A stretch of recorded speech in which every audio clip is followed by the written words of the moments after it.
लड़की है क्या कोई?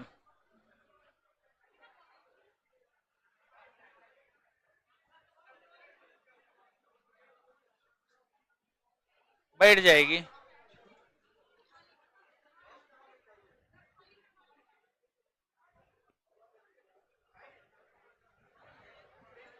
बैठाइए उस पे बैठे, उस पे बैठाइए ना। अरे इस पे बैठाइए ना, आगे बोलो। थोड़ा थोड़ा खिसक जाइए, एगो बैठ सकती है खाली। क्या होगा?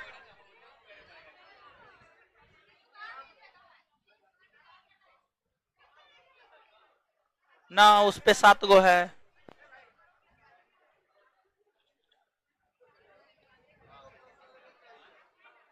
टूल दे दीजिए ना, एगो टूल दे दीजिए।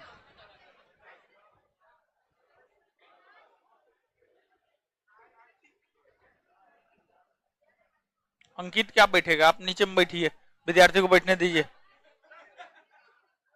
दीजिए टूल दीजिए इसको। लाइव किए जी? है लाइव किए? मेरे में खुल का इन रहा है।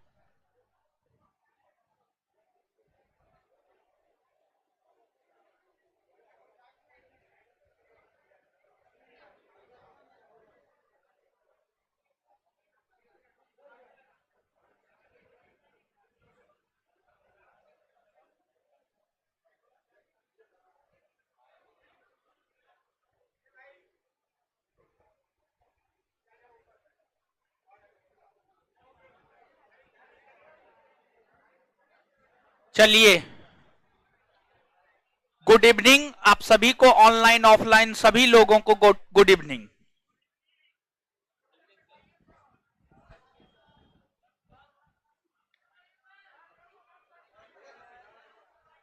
अच्छा बैठिए न, आइए न, हम तो आपको गोदियों में बैठा लेंगे। चलिए अब सुनिए, आइए। अरे आप यहीं रहिए, कुछ गड़बड़ हो जाएगा तो फिर आपको आने ही में 5 मिनट लग जाएगा। हमको ऑफिस से यहाँ आने में कम से कम 2 से 3 मिनट लगता है, तब हम यहाँ पहुंच पाते हैं हर बैच में। तो अब ऑनलाइन वाला से पूछ लीजिए कि आवाज और जा रहा है, सब चीज ठीक ठाक है। ऑनलाइन वाले सब चीज बता दीजिए, आपको सब चीज दिखाई सुनाई दे रहा है या नहीं दे रहा है। चंदन कुमार जी जरूर, एकदम 100% देखेंगे, चिंता नहीं करना है।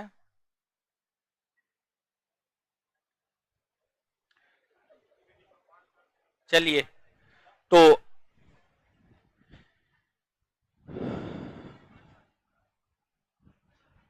देगा देगा देगा देगा देगा देगा देगा, रुकिए लिखेंगे तब ना दिखाई देगा। देगा, सब चीज देगा। अच्छा सब चीज ठीक हो जाएगा, काहे चिंता करते हैं, चिंता नहीं करना है।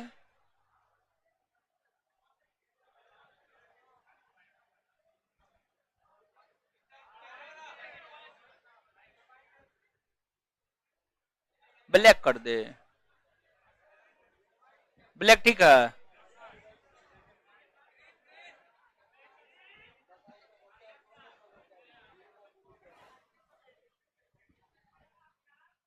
चलिए ठीक है। क्या?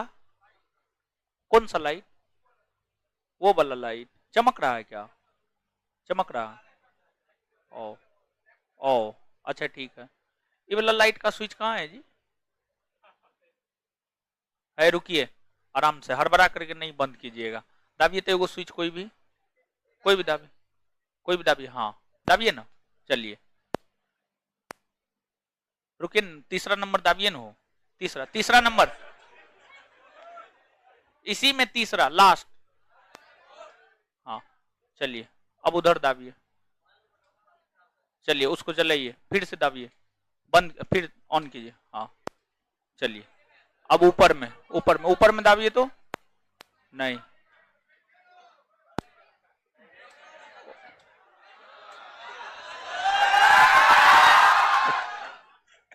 हे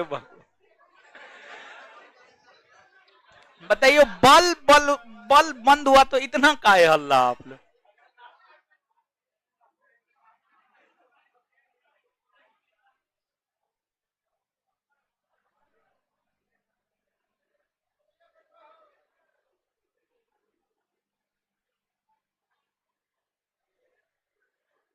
है ब्लैक नहीं ठीक है। देखिए तो बफरिंग कर रहा है जी। नहीं ग्रीन।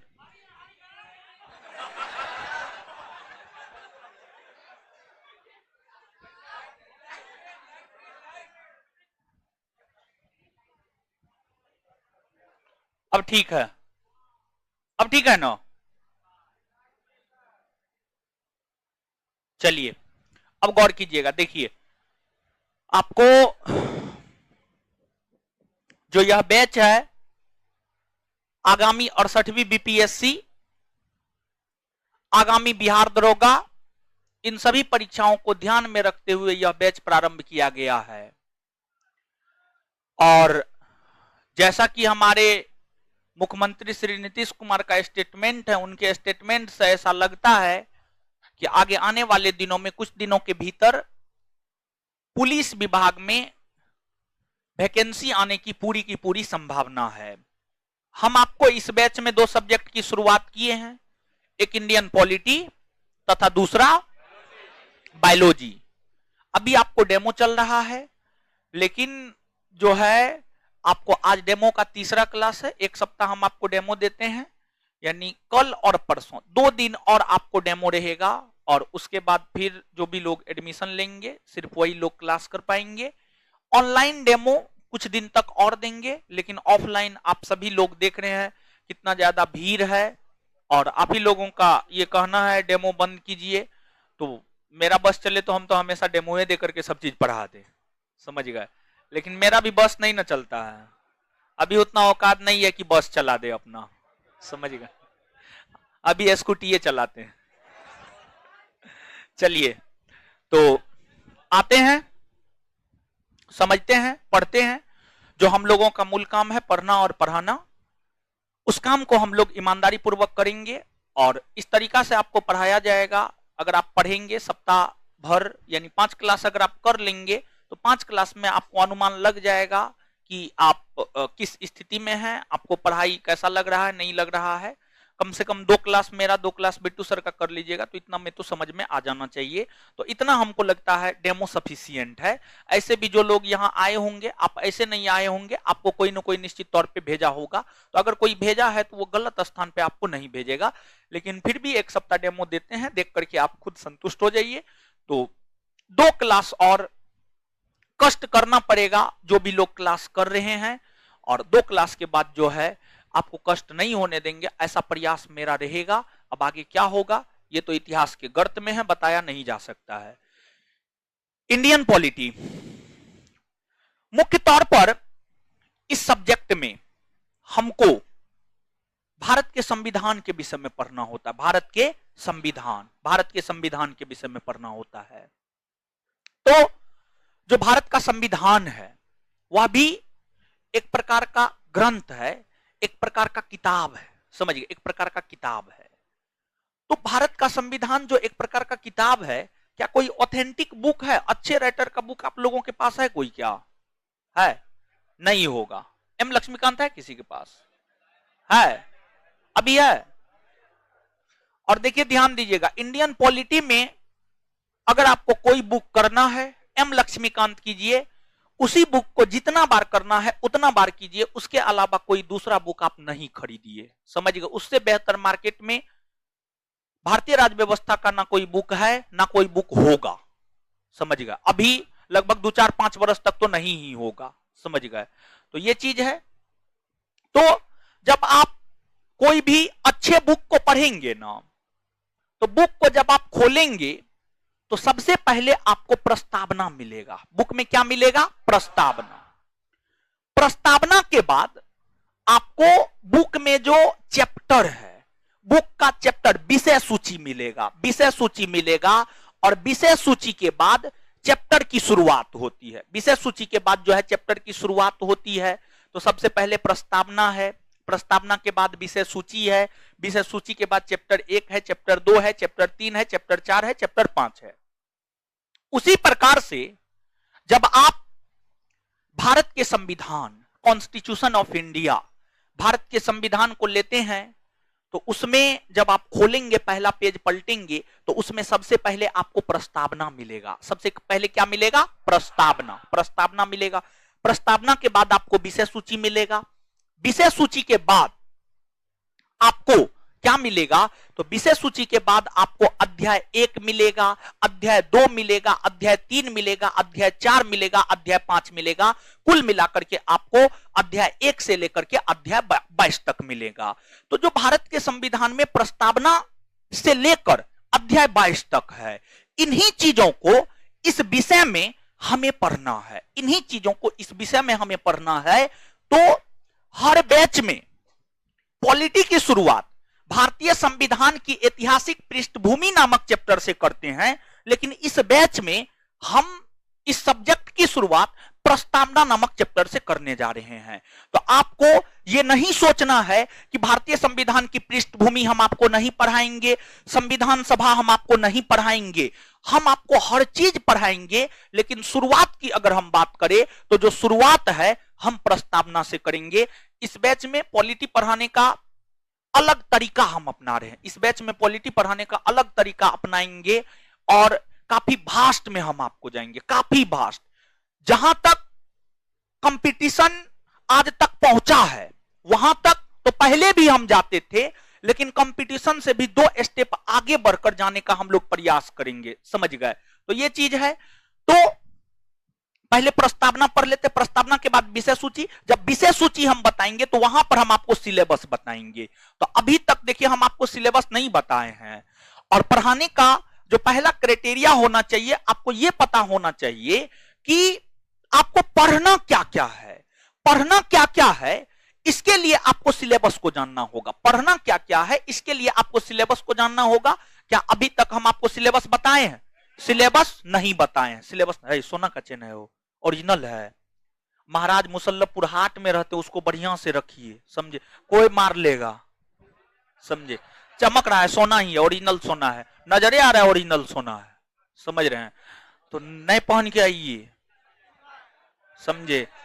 मुसल्लफपुर हाट है ही है बट शांति शांति शांति।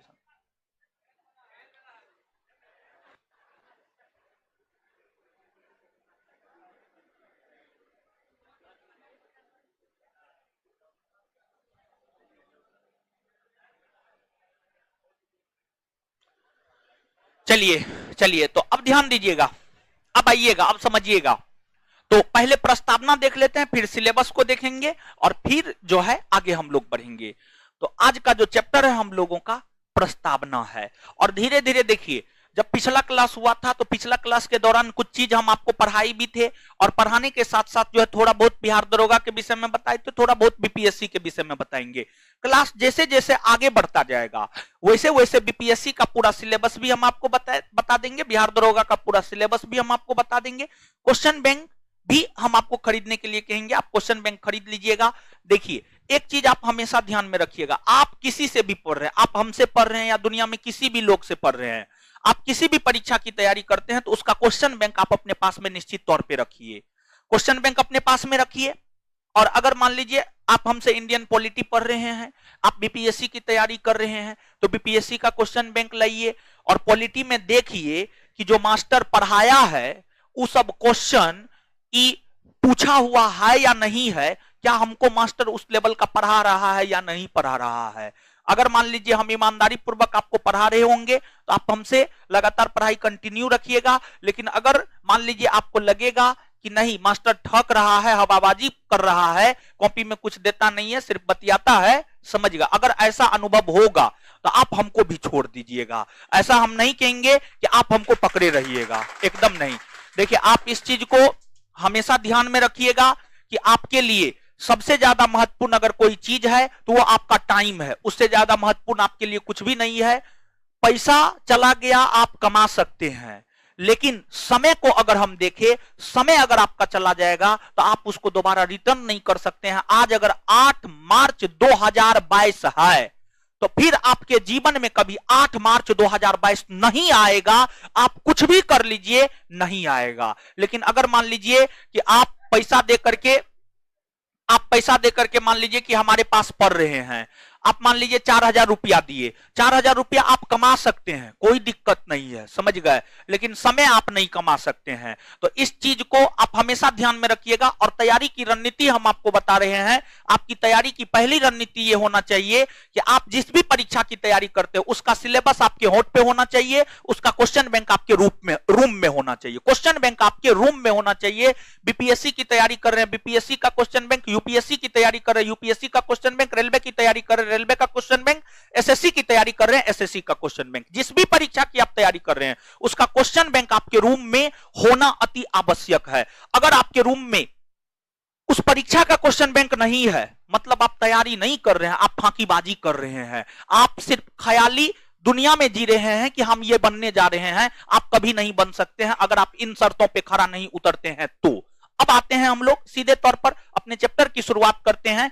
जो हमारा चैप्टर है वह है आपको प्रस्तावना। प्रस्तावना, प्रस्तावना का इंग्लिश होता है प्रियम्बल।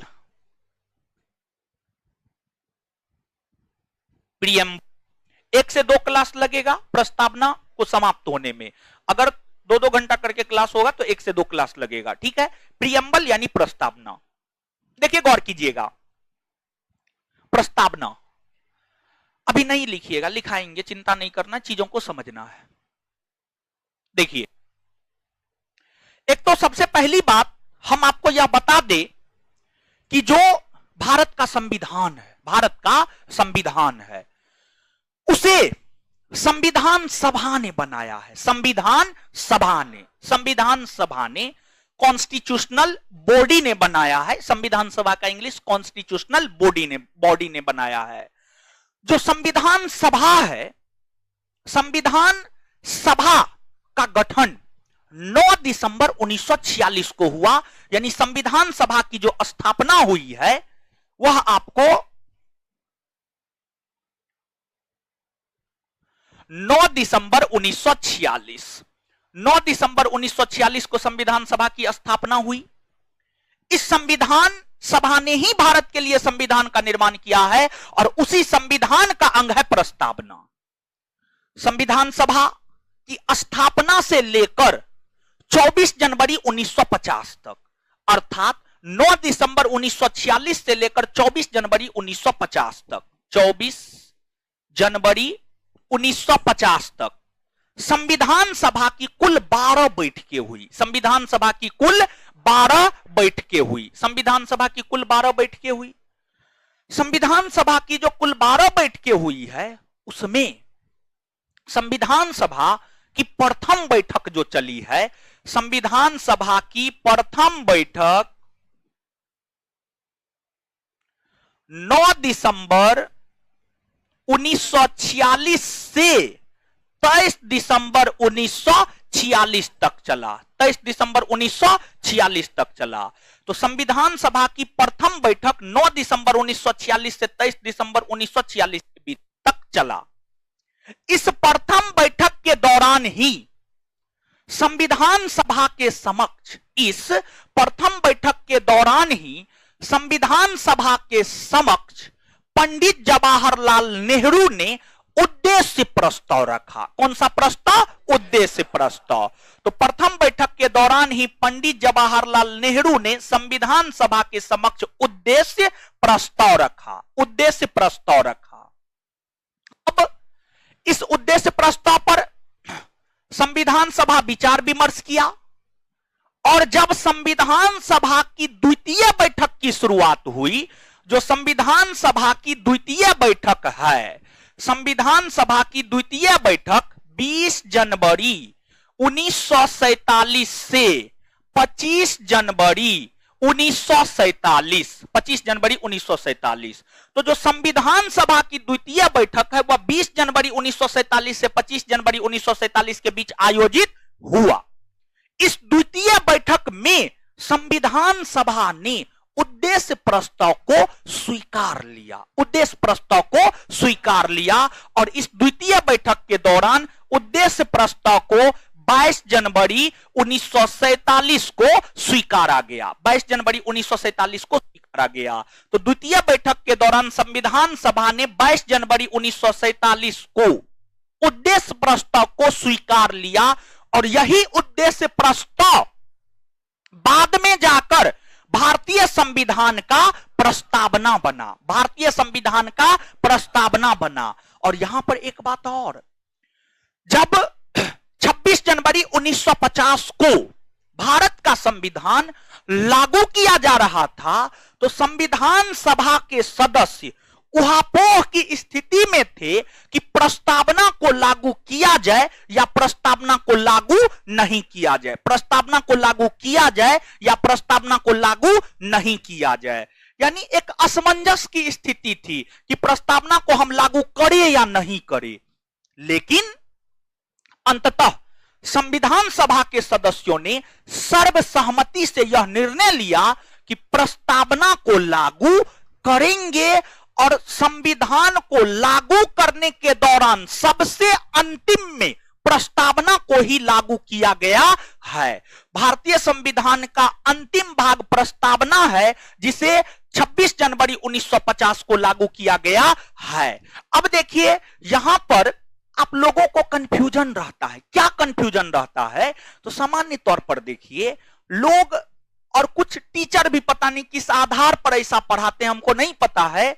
जैसे वो पढ़ाएंगे संविधान सभा की प्रथम बैठक 9 दिसंबर 1946 को हुई, द्वितीय बैठक 11 दिसंबर 1946 को हुई और तृतीय बैठक 13 दिसंबर 1946 को हुई। ऐसा आप लोग पढ़े हैं?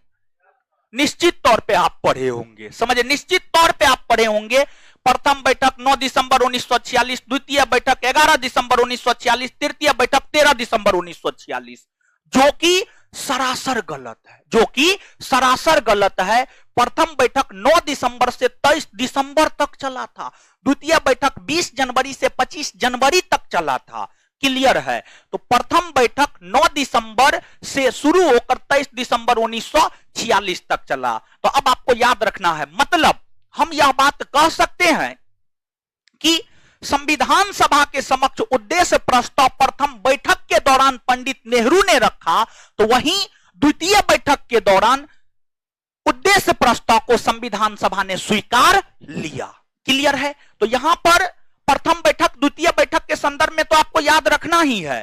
साथ ही साथ जो है आपको ये जो डेट है, समझिए, ये जो डेट है आपको प्रथम बैठक के दौरान उद्देश्य प्रस्ताव नेहरू ने 13 दिसंबर को रखा था। कब रखा था? 13 दिसंबर। तो प्रथम बैठक के दौरान 13 दिसंबर को उद्देश्य प्रस्ताव रखा। 13 दिसंबर का तिथि भी याद रखना, 13 दिसंबर 1946 का तिथि भी याद रखना है, और साथ ही साथ 22 जनवरी 1947 का तिथि भी आपको याद रखना है। नीचे से लिखिएगा।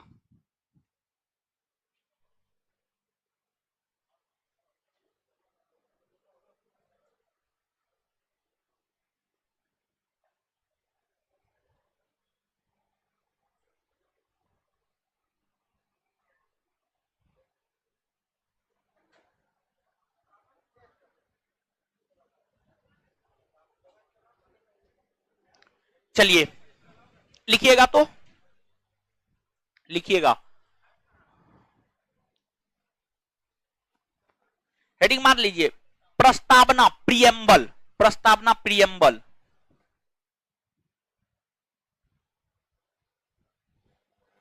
लिखिएगा, लिखिएगा, संविधान सभा के प्रथम बैठक के दौरान, संविधान सभा के प्रथम बैठक के दौरान, संविधान सभा के प्रथम बैठक के दौरान पंडित जवाहरलाल नेहरू ने, पंडित जवाहरलाल नेहरू ने, जवाहरलाल नेहरू ने संविधान सभा के समक्ष, पंडित जवाहरलाल नेहरू ने संविधान सभा के समक्ष, पंडित जवाहरलाल नेहरू ने संविधान सभा के समक्ष, संविधान सभा के समक्ष 13 दिसंबर 1946 को, 13 दिसंबर 1946 को उद्देश्य प्रस्ताव रखा, उद्देश्य प्रस्ताव रखा, उद्देश्य प्रस्ताव रखा, फुल स्टॉप। इस उद्देश्य प्रस्ताव को, इस उद्देश्य, उसी में कंटिन्यू, इस उद्देश्य प्रस्ताव को संविधान सभा ने अपनी द्वितीय बैठक के दौरान, संविधान सभा ने अपनी द्वितीय बैठक के दौरान, संविधान सभा ने अपनी द्वितीय बैठक के दौरान, अपनी द्वितीय बैठक के दौरान 22 जनवरी 1947 को, अपनी द्वितीय बैठक के दौरान 22 जनवरी 1947 को, 22 जनवरी 1947 को स्वीकार किया, स्वीकार किया, स्वीकार किया, 22 जनवरी 1947 को स्वीकार किया, किया, फुल स्टॉप। यही उद्देश्य प्रस्ताव, यही उद्देश्य प्रस्ताव बाद में जाकर, यही उद्देश्य प्रस्ताव बाद में जाकर भारतीय संविधान की, यही उद्देश्य प्रस्ताव बाद में जाकर भारतीय संविधान की प्रस्तावना बना, यही उद्देश्य प्रस्ताव बाद में जाकर भारतीय संविधान की प्रस्तावना बना, भारतीय संविधान की प्रस्तावना बना। चलिए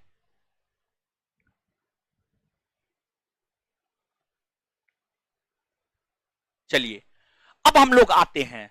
अब देखिएगा, एक प्रश्न आपसे पूछा जाता है, क्वेश्चन बैंक आप देखेंगे तो एक प्रश्न आपसे यह पूछा जाता है कि जो भारत का संविधान है, भारत के संविधान के प्रस्तावना पर कितने देशों का प्रभाव पड़ा है? भारतीय संविधान के प्रस्तावना पर कितने देशों का प्रभाव पड़ा है? और जानते हैं जो भारत का संविधान है, भारत का संविधान को उधारों का संविधान कहा जाता है। भारतीय संविधान को उधारों का संविधान इस वजह से कहा जाता है क्योंकि भारतीय संविधान में अलग अलग प्रावधान अलग अलग देश से लिए गए हैं।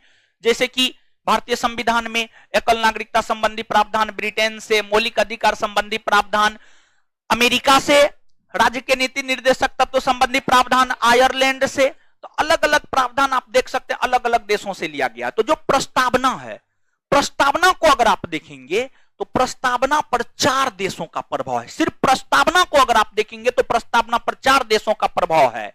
प्रस्तावना पर जो 4 देशों का प्रभाव है उसमें पहला है अमेरिका, पहला है अमेरिका, दूसरा है ऑस्ट्रेलिया, दूसरा है ऑस्ट्रेलिया, फिर तीसरा अगर हम देखें तो तीसरा है आपको फ्रांस, तीसरा है आपको फ्रांस, और चौथा है आपको रूस, चौथा है आपको रूस। तो अब अमेरिका से कैसे प्रभावित है, ऑस्ट्रेलिया से कैसे प्रभावित है, फ्रांस से कैसे प्रभावित है और रूस से कैसे प्रभावित है? देखिए, अगर आप लास्ट क्लास किए होंगे तो आप हमको एक क्वेश्चन का जवाब दीजिएगा, क्योंकि यह बात हम लास्ट क्लास में आपको बताए थे। लिखित संविधान की अवधारणा का विकास किस देश में, किस देश में? फ्रांस। विश्व का प्रथम लिखित संविधान किस देश का, किस देश का? और अमेरिका में लिखित संविधान लागू कब हुआ? 1789, 1789। तो विश्व का प्रथम लिखित संविधान अमेरिका का है, और अमेरिका के संविधान में ही पहली बार प्रस्तावना को शामिल किया गया था। अमेरिका ही विश्व का पहला देश है जिसने अपने संविधान में प्रस्तावना को शामिल किया। तो विश्व का पहला देश अमेरिका है जिसने अपने संविधान में प्रस्तावना को शामिल किया। और जब अमेरिका अपने संविधान में प्रस्तावना को शामिल किया तो अमेरिका को देखते हुए विश्व के लगभग सभी देशों ने अपने संविधान में प्रस्तावना को शामिल किया। और अगर हम भारत को देखें तो भारत भी उन्हीं देशों में शामिल है जो अमेरिका का अनुसरण करते हुए अपने संविधान में प्रस्तावना को शामिल किया। जैसे कि मान लीजिए, आप समझिएगा, आपका कोई पड़ोसी है, चचेरा भाई है, चचेरा फुफेरा ममेरा, कोई भी भाई है वो मान लीजिए कि दरोगा बन गया, तो आपको भी लगता है ना कि नहीं हम भी तैयारी करेंगे तो हम बन जाएंगे। आपके मन में ऐसा जिज्ञासा होता है या नहीं होता? अगर आपके मन में जिज्ञासा होता है मतलब आप ठीक हैं, अगर जिज्ञासा नहीं होता है मतलब आप ठीक नहीं है, मतलब आप नॉर्मल नहीं है, आप एबनॉर्मल हैं। समझ गए? होना चाहिए, लोगों को देख करके ही लोग प्रेरित होता है और लोग आगे बढ़ता है। समझ गए? तो जब भारत का संविधान बन रहा था ना, तो संविधान निर्माताओं ने 60 देश के संविधान को पढ़ा था। 60 अमेरिका का संविधान, फ्रांस का संविधान, कनाडा का संविधान, चीन का संविधान, इन देशों के संविधान को पढ़ा। और इन देशों के संविधान को जब भारतीय संविधान निर्माताओं ने पढ़ा तो अमेरिका के संविधान में देखा कि प्रस्तावना है, तो भारतीय संविधान निर्माताओं ने यह सोचा कि ना, अमेरिका के संविधान में है तो अमेरिका शामिल किया है, इसका मतलब है कि सही ही किया है, अमेरिका किया है तो सही ही किया है। तो संविधान निर्माताओं ने यह निर्णय लिया कि हम भी अपने संविधान में प्रस्तावना को शामिल करेंगे। तो इस रूप में हम कह सकते हैं अमेरिका से प्रभावित है। इसके बाद प्रस्तावना को जब आप पढ़ेंगे तो प्रस्तावना की जो भाषा है, प्रस्तावना को जब आप पढ़ेंगे तो प्रस्तावना कहता है हम भारत के लोग भारत को एक संप्रभुत्व संपन्न समाजवादी पंथ निरपेक्ष लोकतंत्रात्मक गणराज्य बनाने के लिए तथा उसके समस्त नागरिकों में सामाजिक राजनीतिक आर्थिक न्याय कोमा विचार अभिव्यक्ति धर्म विश्वास उपासना की स्वतंत्रता कोमा प्रतिष्ठा और अवसर की समता और एकता और अखंडता तथा बंधुत्व बनाए रखने के लिए, इस प्रकार से प्रस्तावना की भाषा है। तो जो हमारे संविधान की प्रस्तावना की भाषा है, प्रस्तावना की भाषा ऑस्ट्रेलिया से लिए गए हैं। लगभग इसी प्रकार की भाषा ऑस्ट्रेलिया के संविधान की प्रस्तावना में है। तो भाषा के संदर्भ में अगर हम देखें तो प्रस्तावना की भाषा ऑस्ट्रेलिया से प्रभावित है। किससे प्रभावित है? ऑस्ट्रेलिया से। ऑस्ट्रेलिया से। अभी देखिएगा, अभी आप गौर कीजिएगा, जब हम प्रस्तावना पढ़ रहे थे तो हम भारत के लोग भारत को संप्रभुत्व संपन्न समाजवादी पंथ निरपेक्ष लोकतंत्रात्मक गणराज्य बनाने के लिए तथा उसके समस्त नागरिकों में सामाजिक राजनीतिक आर्थिक न्याय, तो 3 प्रकार के न्याय की बात हम कर रहे हैं, सामाजिक आर्थिक राजनीतिक न्याय। तो ये जो न्याय है, न्याय शब्द की चर्चा पहली बार रूसी क्रांति में हुई थी। रूस के भीतर क्रांति 1917 में हुआ था। रूस के भीतर क्रांति 1917 में हुआ था और रूसी क्रांति में पहली बार राजनीतिक सामाजिक और आर्थिक न्याय की बात की गई थी। और रूसी क्रांति से ही प्रभावित होकर के संविधान निर्माताओं ने भारतीय संविधान के प्रस्तावना में इन शब्दों को जोड़ने का काम किया। यानी ये शब्द रूसी क्रांति से उठाकर लिया गया है, यानी जो प्रस्तावना है वह रूस से भी प्रभावित है। जब आगे पढ़ेंगे तो आगे आपको मिलेगा विचार अभिव्यक्ति धर्म विश्वास उपासना की स्वतंत्रता, स्वतंत्रता, फिर प्रतिष्ठा और अवसर की समानता, फिर आपको बंधुत्व मिलेगा। तो संविधान की प्रस्तावना में स्वतंत्रता समानता और बंधुत्व शब्द मिलेगा। और संविधान की प्रस्तावना में जो स्वतंत्रता समानता बंधुत्व शब्द लिए गए हैं, ये आपको लिए गए हैं फ्रांस से। फ्रांस के भीतर एक क्रांति हुई थी जिसे हम लोग फ्रांसीसी क्रांति कहते हैं। फ्रांसीसी क्रांति 1789 से 1799 1789 से 1799 तक हुआ था। और इस फ्रांसीसी क्रांति ने फ्रांस से राजतंत्र को समाप्त किया और अल्प समय के लिए फ्रांस में लोकतंत्र स्थापित किया। और इसी फ्रांसीसी क्रांति ने फ्रांस का सम्राट नेपोलियन को बनाया। नेपोलियन फ्रांस का सम्राट बना था। इसी फ्रांसीसी क्रांति के बाद नेपोलियन फ्रांस का सम्राट बना था। तो फ्रांसीसी क्रांति के दौरान ही पहली बार स्वतंत्रता समानता और बंधुत्व शब्द का प्रयोग किया गया था। और उसी क्रांति से प्रभावित होकर जो है स्वतंत्रता समानता बंधुत्व संबंधी प्रावधान भारतीय संविधान के प्रस्तावना में शामिल किए गए हैं। तो इस प्रकार हम कह सकते हैं कि फ्रांस से भी भारतीय संविधान की प्रस्तावना प्रभावित है। क्लियर है? तो याद रखिएगा। तो नीचे से लिखिएगा, नीचे से लिखिएगा।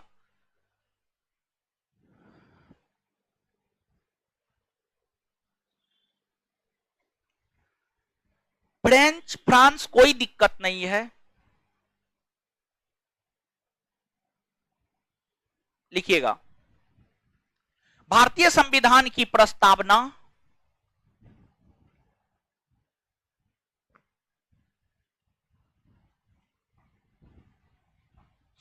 भारतीय संविधान की प्रस्तावना 4 देशों से प्रभावित है। भारतीय संविधान की प्रस्तावना 4 देशों से प्रभावित है, जो निम्न है। 4 देशों से प्रभावित है, जो निम्न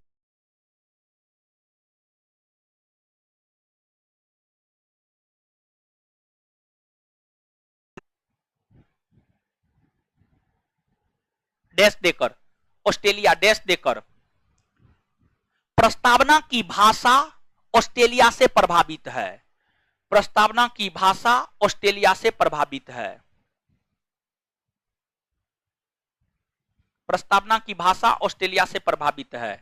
आगे अमेरिका, अमेरिका, आगे अमेरिका, आगे अमेरिका डैश देकर, अमेरिका डैश देकर,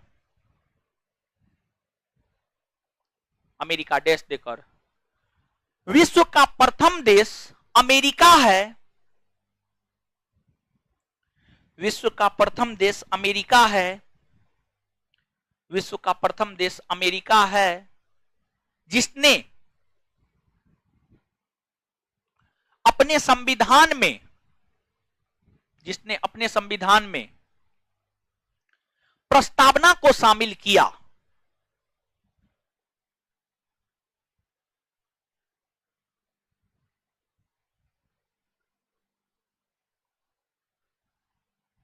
अपने संविधान में प्रस्तावना को शामिल किया।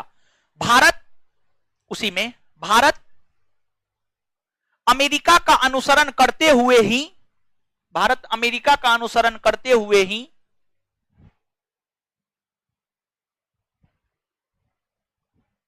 भारत अमेरिका का अनुसरण करते हुए ही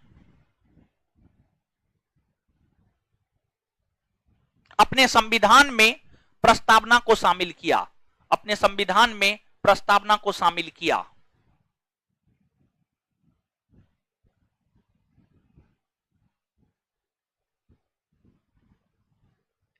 प्रस्तावना को शामिल किया।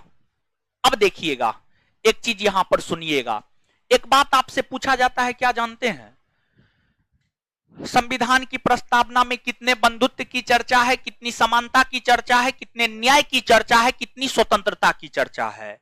तो संविधान की प्रस्तावना को जब आप पढ़ेंगे, संविधान की प्रस्तावना को जब आप पढ़ेंगे, तो प्रस्तावना में एक बंधुत्व स्थापित करने की बात की गई है। एक बंधुत्व, बंधुत्व का मतलब भाईचारा होता है।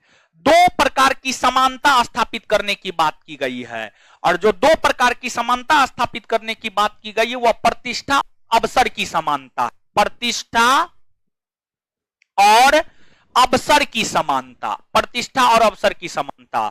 फिर 3 प्रकार के न्याय की बात की गई है। जो 3 प्रकार के न्याय की बात की गई है वो 3 है: सामाजिक न्याय, सामाजिक न्याय, राजनीतिक न्याय, राजनीतिक न्याय और आर्थिक न्याय। सामाजिक न्याय, राजनीतिक न्याय और आर्थिक न्याय। समझिएगा, आर्थिक न्याय हो गया।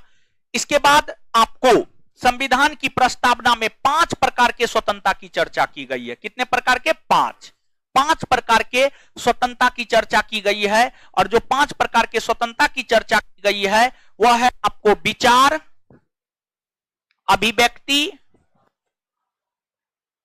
विश्वास, धर्म और उपासना। धर्म और उपासना, धर्म और उपासना, ये 5 प्रकार के स्वतंत्रता की चर्चा की गई है। तो इसको आप याद रखिएगा। आपसे आपके परीक्षा में ये चीज पूछा जाता है कि प्रस्तावना में कितने बंधुत्व, कितने समानता, कितनी न्याय और कितनी प्रकार की स्वतंत्रता की चर्चा की गई है। तो प्रस्तावना में 1 बंधुत्व, 2 समानता, 3 न्याय और 5 स्वतंत्रता।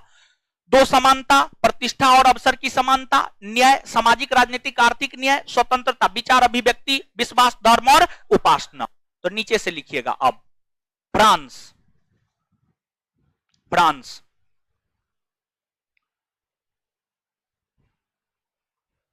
फ्रांसीसी क्रांति 1789 से 99। फ्रांसीसी क्रांति कॉस्ट में 1789 से 1799।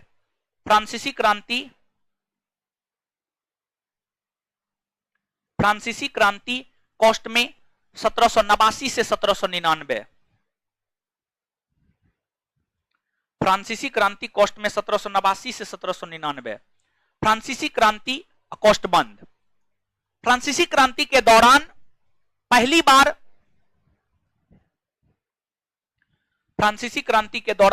बार स्वतंत्रता, समानता और बंधुत्व, स्वतंत्रता, समानता और बंधुत्व,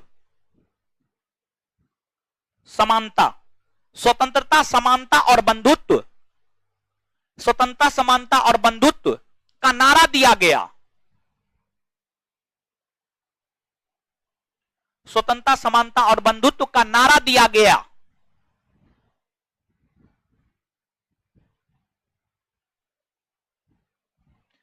इसी क्रांति से प्रभावित होकर, उसी में कंटिन्यू नारा दिया गया। इसी क्रांति से प्रभावित होकर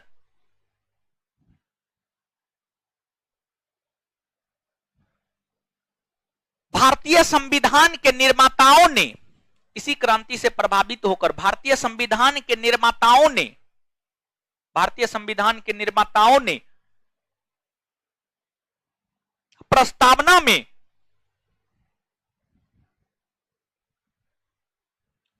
में स्वतंत्रता, समानता, बंधुत्व शब्द को जोड़ा। प्रस्तावना में स्वतंत्रता, समानता, बंधुत्व शब्द को जोड़ा। प्रस्तावना में स्वतंत्रता, समानता और बंधुत्व शब्द को जोड़ा। प्रस्तावना में स्वतंत्रता, समानता और बंधुत्व शब्द को जोड़ा। Full stop. प्रस्तावना में एक बंधुत्व, प्रस्तावना में एक बंधुत्व, कोमा, प्रस्तावना में एक बंधुत्व, कोमा, कोमा, दो समानता, दो समानता, दो समानता, दो समानता, दो समानता, कॉस्ट में प्रतिष्ठा और अवसर, कॉस्ट में प्रतिष्ठा और अवसर, प्रतिष्ठा और अवसर, प्रतिष्ठा और अवसर,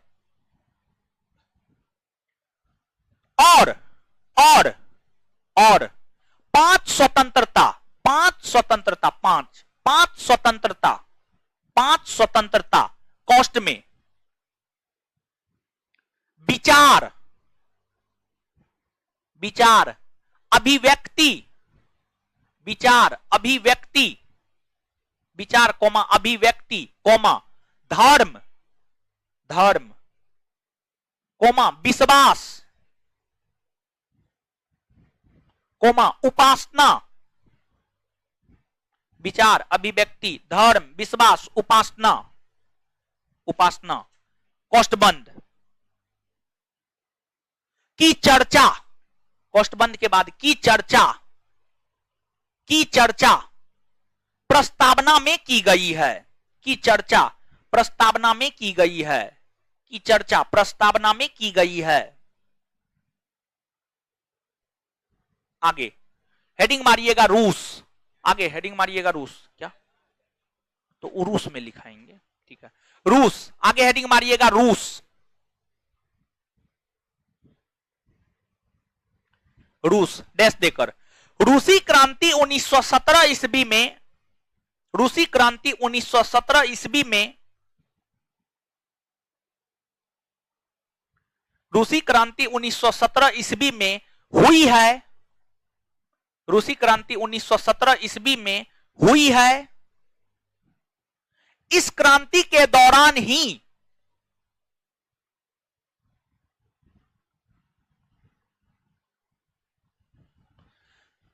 इस क्रांति के दौरान ही सामाजिक, इस क्रांति के दौरान ही सामाजिक, राजनीतिक और आर्थिक न्याय,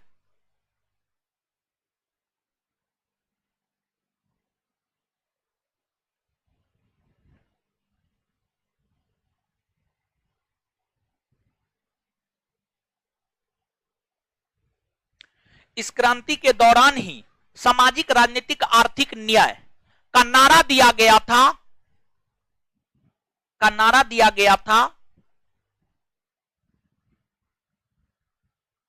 इसी से प्रभावित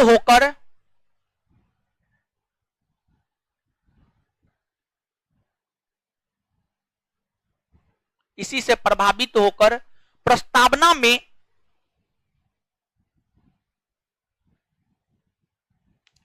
न्याय शब्द को शामिल किया गया।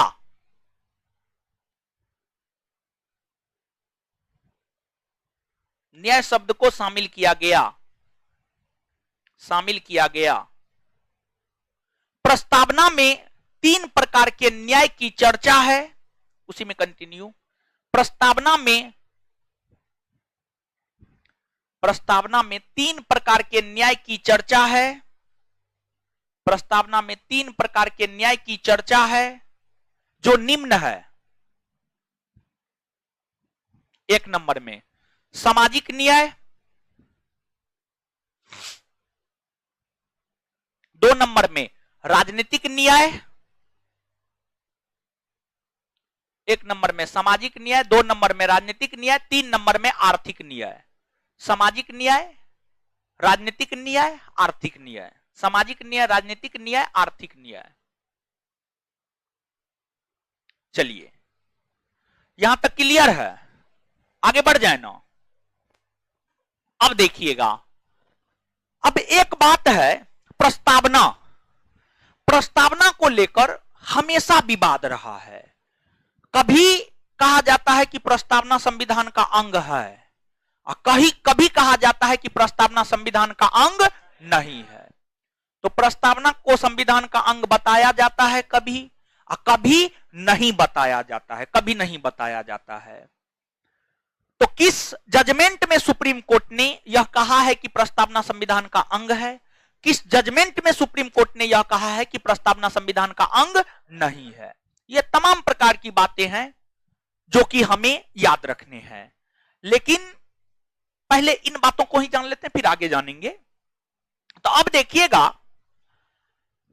कि एक सुप्रीम कोर्ट में मामला पहुंचा था बेरुवारी का। बेरुवारी जानते हैं? बेरुवारी बंगाल में स्थित एगो भूमि का टुकड़ा था जो पाकिस्तान को देना था। इसी को लेकर के मामला सुप्रीम कोर्ट में गया।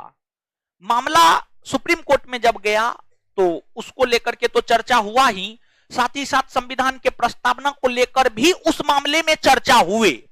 और बेरुवारीवाद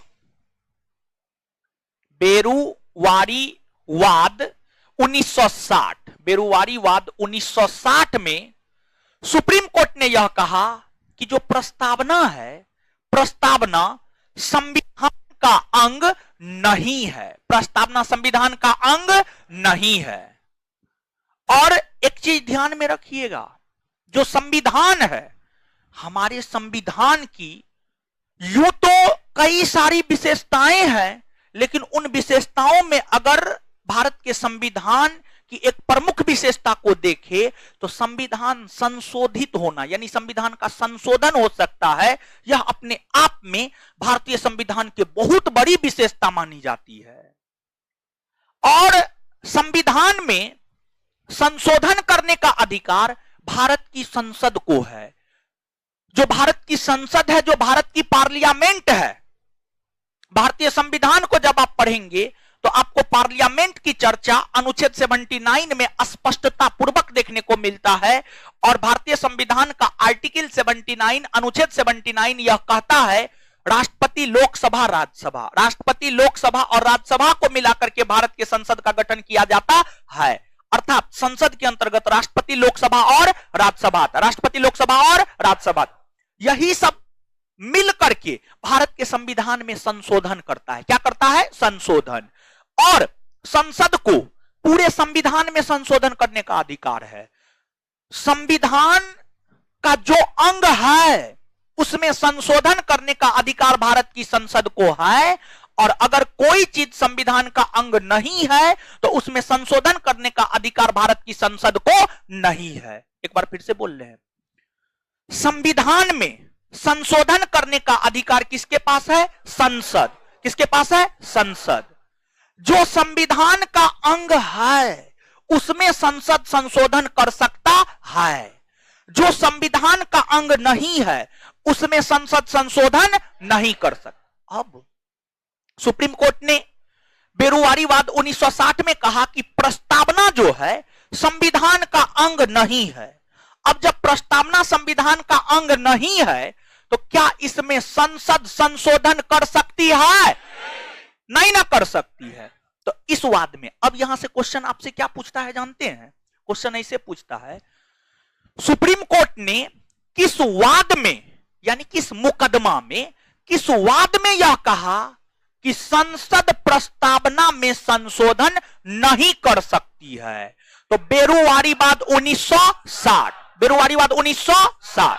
अब इसके बाद एक मुकदमा सुप्रीम कोर्ट में गया, गोलकनाथ बनाम पंजाब राज्यवाद। गोलकनाथ बनाम पंजाब राज्यवाद। जो गोलकनाथ बनाम पंजाब राज्यवाद है इसको लेकर के सुप्रीम कोर्ट अपना निर्णय 1967 में दिया। 1967 ईस्वी में सुप्रीम कोर्ट ने अपने इस निर्णय में प्रस्तावना को लेकर टिप्पणी करते हुए यह कहा कि जो प्रस्तावना है वह संविधान की आत्मा है, संविधान की आत्मा है। देखिए अगर आप है क्या हुआ, है क्या हुआ, क्या हुआ, बेहोश हो गया है? कहां हो? है बैठिए, आप लोग बैठिए ना, ऐसे मजाक कर रहे हैं क्या सही में?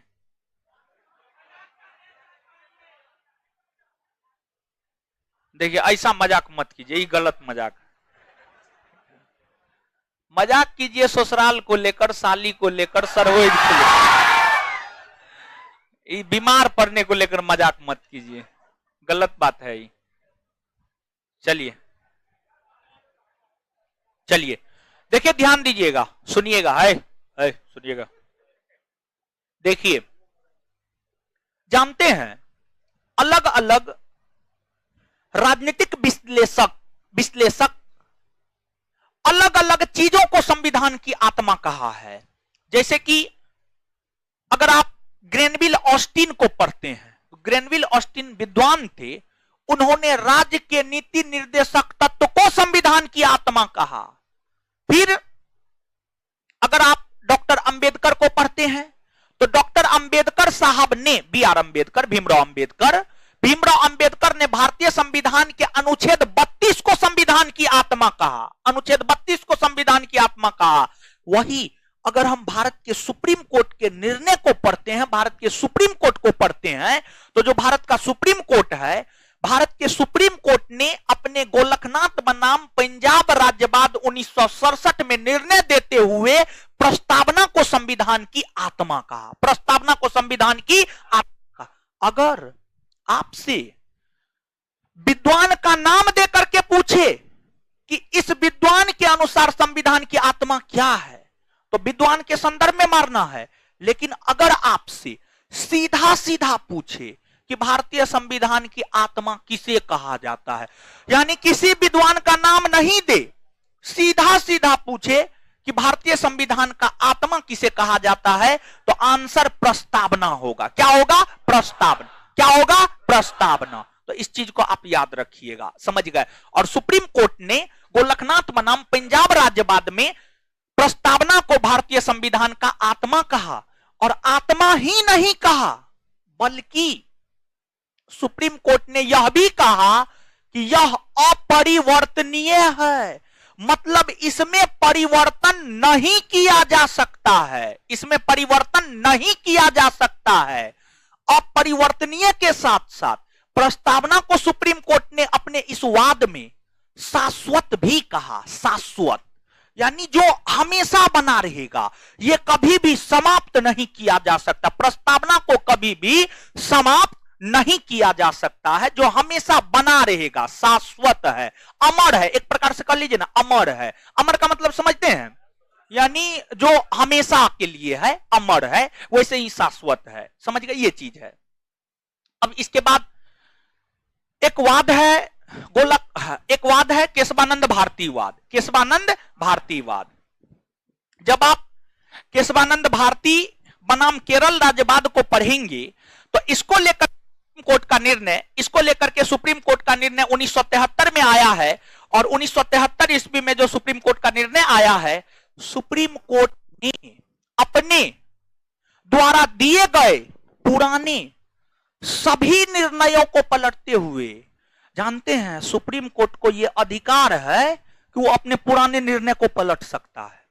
यानी आज अगर सुप्रीम कोर्ट कह रहा है कि निजता का अधिकार मौलिक अधिकार है, तो कल सुप्रीम कोर्ट कह सकता है कि निजता का अधिकार मौलिक अधिकार नहीं है।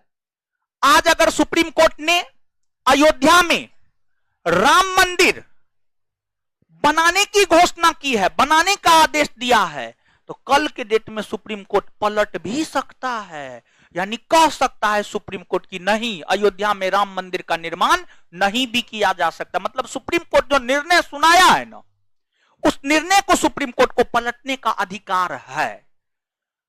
तो जो सुप्रीम कोर्ट 1960 में यह कहा कि प्रस्तावना संविधान का अंग नहीं है, वही सुप्रीम कोर्ट 1973 में कह रहा है केशवानंद भारतीवाद में कि प्रस्तावना संविधान का अंग है। तो केशवानंद भारतीवाद 1973 में सुप्रीम कोर्ट ने यह कहा कि प्रस्तावना संविधान का अंग है। जब प्रस्तावना संविधान का अंग है तो संसद उसमें संशोधन कर सकती है या नहीं कर सकती, ये बात आप कर सकती है ना वो? हाँ, ये चीज है। जब यह स्पष्ट हो गया कि प्रस्तावना संविधान का अंग है और संसद इसमें संशोधन कर सकती है, संसद ने अपने इस अधिकार का प्रयोग करते हुए भारतीय संविधान की प्रस्तावना में एक बार संशोधन किया है। आज तक भारतीय संविधान की प्रस्तावना में सिर्फ एक बार संशोधन हुआ है, और जो सिर्फ एक बार संशोधन हुआ है वह आपको 42वां संविधान संशोधन 1976, 42वां संविधान संशोधन 1976 के तहत हुआ है। और इस संविधान संशोधन के तहत प्रस्तावना में 3 नए शब्द जोड़े गए: समाजवाद, पंथ निरपेक्ष और अखंडता। ये तीनों शब्द मूल संविधान की प्रस्तावना में नहीं था। देखिए, जो हमारा संविधान है वह 26 जनवरी 1950 को लागू हुआ है। 26 जनवरी 1950 को जो हमारा संविधान लागू हुआ था, जिसमें प्रस्तावना भी लागू हुआ था, उसमें ये 3 गो शब्द नहीं था। ये 3 गो शब्द जुड़ा है 42वां संविधान संशोधन 1976, 42वां संविधान संशोधन 1976। और एगो बात और, यहां पर थोड़ा सा आज के डेट में जो कंपटीशन है वो सीधा सीधा क्वेश्चन नहीं पूछता है, थोड़ा थोड़ा घुमा घुमा करके पूछता है। तो ये जो 42वां संविधान संशोधन हुआ है, 42वां संविधान संशोधन इंदिरा गांधी सरकार के द्वारा किया गया। मतलब उस समय इंदिरा गांधी प्रधानमंत्री हुआ करती थी, इंदिरा गांधी सरकार के द्वारा किया गया, इंदिरा गांधी सरकार के द्वारा। और इंदिरा गांधी सरकार ने 42वां संविधान संशोधन सरदार स्वर्ण सिंह कमेटी के अनुशंसा पर किया। सरदार स्वर्ण सिंह कमेटी ने कई सारी सिफारिशें की थी। सरदार स्वर्ण सिंह कमेटी ने जो सिफारिशें की थी, उन सिफारिशों को लागू करने के लिए ही इंदिरा गांधी की सरकार के द्वारा 42वां संविधान संशोधन 1976 ईस्वी में किए गए, जिसके तहत प्रस्तावना में 3 नए शब्द समाजवाद, पंथ निरपेक्ष और अखंडता जोड़ा गया। क्या हम यह बात कह सकते हैं कि सरदार स्वर्ण सिंह कमेटी के अनुशंसा पर समाजवाद, पंथ निरपेक्ष और अखंडता शब्द जोड़ा गया? यह बात हम कह सकते हैं या नहीं कह? हाँ या ना? एकदम कह सकते हैं। सरदार स्वर्ण सिंह कमेटी के अनुशंसा पर ही 42वां संविधान संशोधन हुआ। इसी के तहत जो है समाजवाद, पंथ निरपेक्ष, अखंडता शब्द जोड़ा गया। तो निश्चित तौर पर यह बात हम कह सकते हैं। समझ गए? तो यही घुमा करके ऐसे प्रश्न पूछा जा सकता है कि किस कमेटी के सिफारिश पर प्रस्तावना में समाजवाद, पंथ निरपेक्ष, अखंडता शब्द जोड़ा गया? तो उत्तर क्या होगा? क्या होगा? सरदार स्वर्ण सिंह कमेटी। तो यहां तक पहले लिखिए।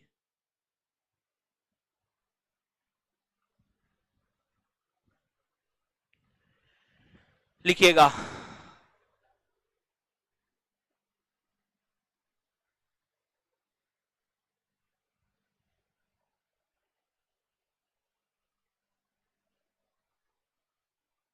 अरे बायोलॉजी का पीडीएफ जो है ना, एक चैप्टर का मान लीजिए 2-3 दिन डेमो चलता है, एक चैप्टर का जो है पीडीएफ अनलॉक कर दीजिए, ठीक है, एक चैप्टर का पीडीएफ अनलॉक कर दीजिए, ठीक है। पूरा हम काहे देंगे, डेमो करके क्या करेगा वो, पीडीएफ डाउनलोड कर लेगा, पूरा पूरा काहे देंगे, ठीक है, नहीं देंगे। आप डाल डाल चलिएगा, हम भी पात पात चलेंगे। लिखिए,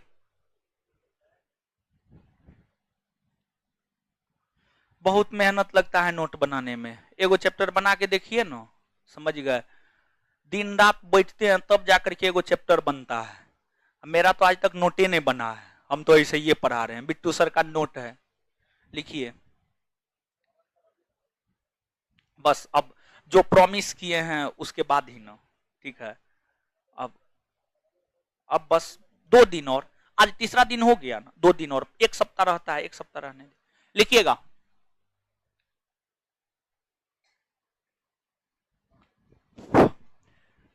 बेरुवारीवाद 1960 में, बेरुवारीवाद 1960 में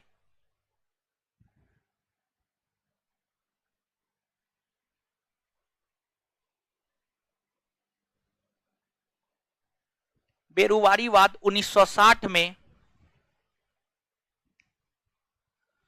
सुप्रीम कोर्ट ने सुप्रीम कोर्ट ने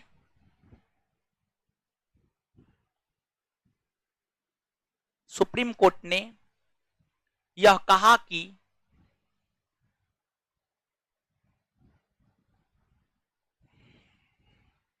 प्रस्तावना संविधान का अंग नहीं है,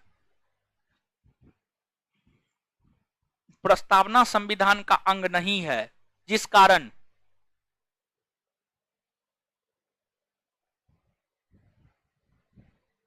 संसद इसमें संशोधन नहीं कर सकती है, जिस कारण संसद इसमें संशोधन नहीं कर सकती है, जिस कारण संसद इसमें संशोधन नहीं कर सकती है।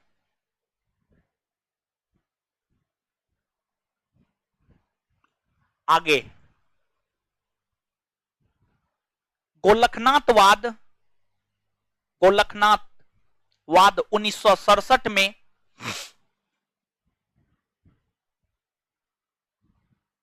गोलखनाथवाद 1967 में सुप्रीम कोर्ट, नेक्स्ट पॉइंट, गोलखनाथवाद 1967 में सुप्रीम कोर्ट ने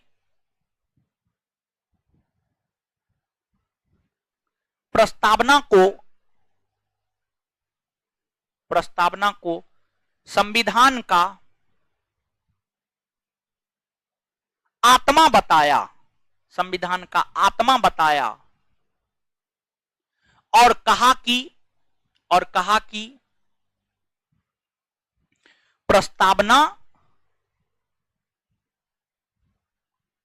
अपरिवर्तनीय और शाश्वत है, प्रस्तावना अपरिवर्तनीय और शाश्वत है, प्रस्तावना अपरिवर्तनीय और शाश्वत है, प्रस्तावना अपरिवर्तनीय और शाश्वत है, प्रस्तावना अपरिवर्तनीय और शाश्वत है। आगे, नेक्स्ट पॉइंट, केशवानंद भारतीवाद 1973 में, केशवानंद भारतीवाद 1973 में सुप्रीम कोर्ट ने यह कहा कि प्रस्तावना संविधान का अंग है तथा संसद इसमें संशोधन कर सकती है, तथा संसद इसमें संशोधन कर सकती है।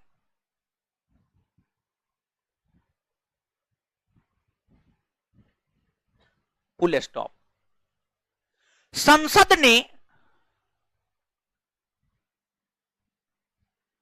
अपने इस अधिकार का प्रयोग करते हुए संसद ने अपने इस अधिकार का प्रयोग करते हुए संसद ने अपने इस अधिकार का प्रयोग करते हुए संसद ने अपने इस अधिकार का प्रयोग करते हुए संविधान की प्रस्तावना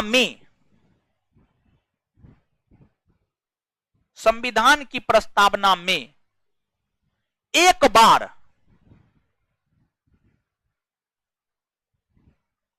संशोधन किया।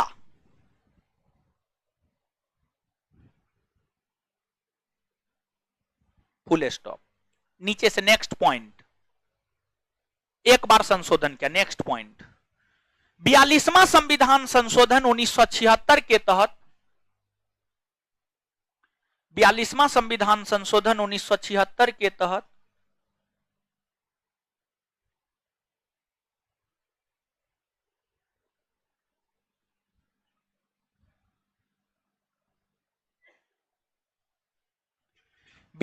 संविधान संशोधन 1976 के तहत प्रस्तावना में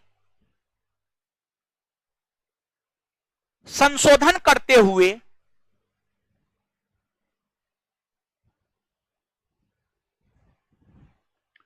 तीन नए शब्द जोड़े गए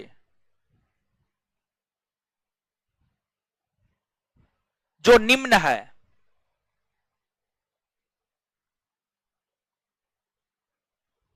एक नंबर में समाजवाद, 2 नंबर में पंथ निरपेक्षता, 2 नंबर में पंथ निरपेक्षता,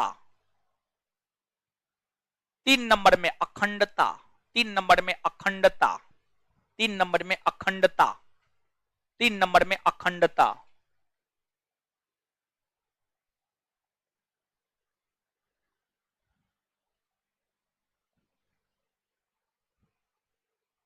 चलिए, तो ये चीज है। अब आइए एक बार आज जितना पढ़े हैं एक बार उसको याद करते हैं, तब आगे बढ़ेंगे।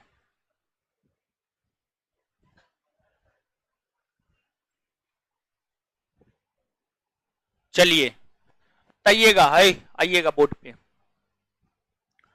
संविधान सभा के समक्ष उद्देश्य प्रस्ताव किसने रखा? पंडित जवाहरलाल। अच्छा, संविधान सभा की किस बैठक के दौरान? कब? 13 दिसंबर 1900। अच्छा, संविधान सभा ने इस उद्देश्य प्रस्ताव को स्वीकार अपनी किस बैठक के दौरान? कौन सा बैठक? और द्वितीय बैठक के दौरान कब किया? 22 जनवरी 1900। यही उद्देश्य प्रस्ताव बाद में जाकर भारतीय संविधान का क्या बना? भारतीय संविधान की प्रस्तावना पर कितने देशों का पर्व? कितने देश? पहला, दूसरा, तीसरा, चौथा। चलिए, विश्व का पहला देश जिसने अपने संविधान में प्रस्तावना को कौन है? भारतीय संविधान की प्रस्तावना की भाषा किस देश से प्रभावित? किस देश से? फ्रांसीसी क्रांति कब से कब तक? 1789 से। अच्छा, रूसी क्रांति कब? स्वतंत्रता, समानता, बंधुत्व का नारा पहली बार किस क्रांति में? और स्वतंत्रता, समानता, बंधुत्व सब प्रस्तावना में किस देश से लिया गया? और सामाजिक, राजनीतिक, आर्थिक न्याय शब्द का प्रयोग किस क्रांति में पहली बार? किस क्रांति में? रूसी क्रांति। और ये जो शब्द लिए गए हैं किस देश से? रूस से। किस देश से? प्रस्तावना में कितने बंधुत्व स्थापित? कितने बंधुत्व? समानता, कौन कौन? प्रतिष्ठा, और कितने प्रकार के न्याय की चर्चा? कितने प्रकार के न्याय? कौन कौन न्याय? कितने प्रकार के स्वतंत्रता की? स्वतंत्रता, कौन कौन? एक बार फिर से, कितने प्रकार के स्वतंत्रता की? कौन कौन? चलिए, किस वाद में सुप्रीम कोर्ट ने यह कहा कि प्रस्तावना संविधान का अंग नहीं है? बेरुवारी वाद। किस वाद में सुप्रीम कोर्ट ने प्रस्तावना को संविधान की आत्मा कहा? गोलखनाथ वाद। किस वाद में सुप्रीम कोर्ट ने यह कहा प्रस्तावना संविधान का अंग है? केशवानंद भारती वाद 1973। प्रस्तावना में आज तक संशोधन हुआ है? हुआ है कितनी बार? क्या संविधान संशोधन? 42वां संविधान संशोधन 1900। प्रधानमंत्री कौन हुआ करती थी? कौन हुआ करती थी? कितने नए शब्द जोड़े गए? कितने नए शब्द? पहला, दूसरा, तीसरा, तीसरा। यहां तक बात क्लियर? यहां तक याद हो गया? चलिए, तो आज के लिए इतना ही। इससे आगे अगले क्लास में मिलते हैं। धन्यवाद आप सभी का।